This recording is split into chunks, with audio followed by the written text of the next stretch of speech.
experiences that were deeper than they'd ever had. Okay, now, there's your birth of holotropic breath work. That's how the thing got from Stan hurt his back. Now, of course, probably there was an angel out there that whacked him in the back, when he was out there in the garden. But, Stan didn't know it, if it happened that way.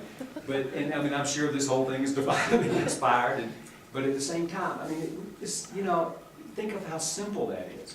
You see, and that kind of serendipity, that kind of just synchronicity, that inherent trust in that there's no expert, that this is the paradigm-shattering power of holotropic breathwork. In that experience of the birth of holotropic breathwork shows us something so deeply about really how simple this thing is. I remember my partner Carrie. I was working at her first breathwork. I was a facilitator there. The first time I met her in 1986. We didn't get together until about 1990 or 1989 or something. But in that first breathwork, it was like she realized that she wanted to do this. She wanted, if there was a certification program, she wanted to be part of it.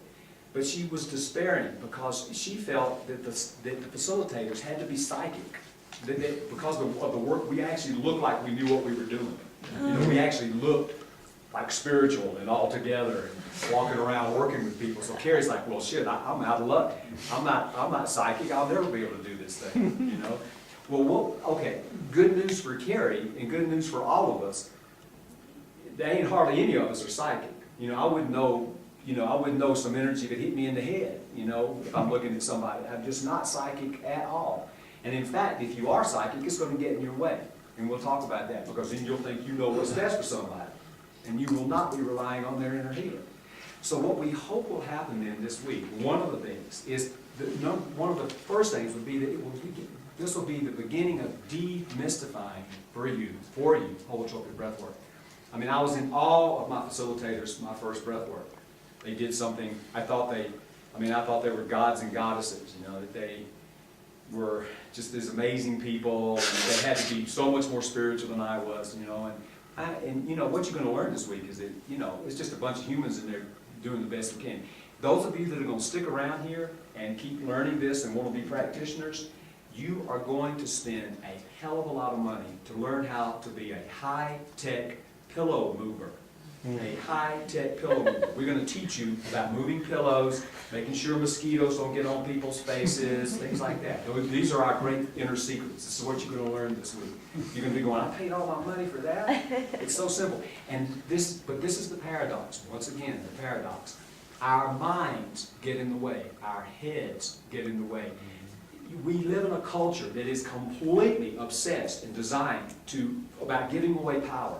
In every single discipline, no matter what it is, there are experts.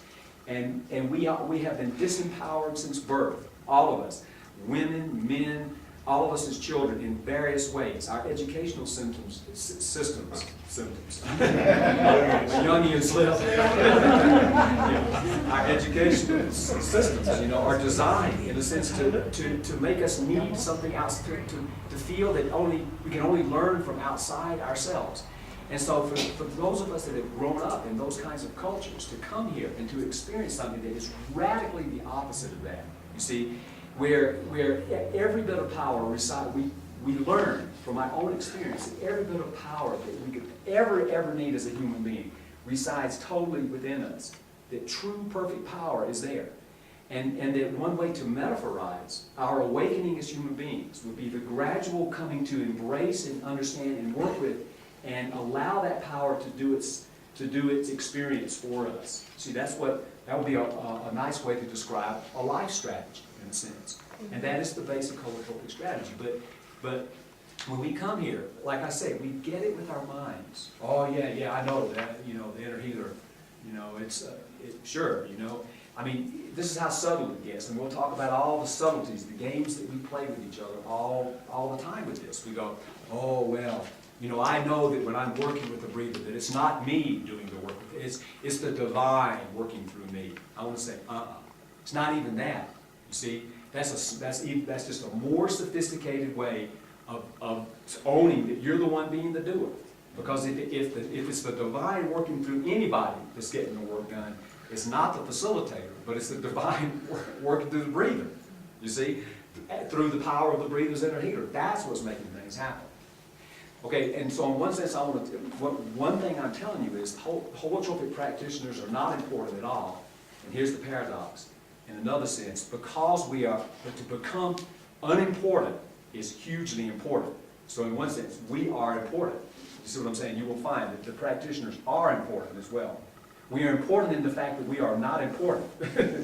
And this is a paradox that will become clearer.